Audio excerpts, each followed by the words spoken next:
Bà, hiện nay tới chờ chứng muốn cho nên lùa giỏi nhỉ như thế đó. bây giờ chờ là mua cho này lùa nó nè.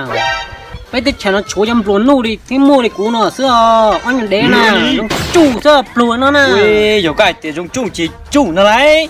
Chủ sẽ tiền. Ê giờ đi chơi chủ đi nó nào. Chủ nó sẽ tiền.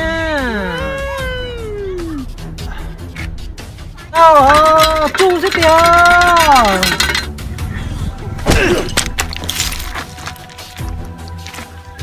Ông Dự, cái tiền như giờ món nhà sư, một chả nên sai chỉ tàu lì, cũng sai có tiền món thứ sư sản, chả nên uống sai tiền sai chỉ tàu lì. Họ phải có hồi đi cái cho của.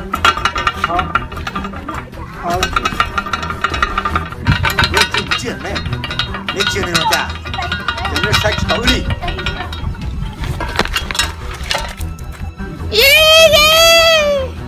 Chả hai tao cô điện thế à.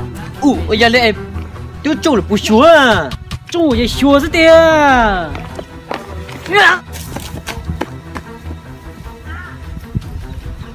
Nè, chưa một thế này, đúng rồi á, đi chỉ tàu gì đấy đi chả, đúng rồi.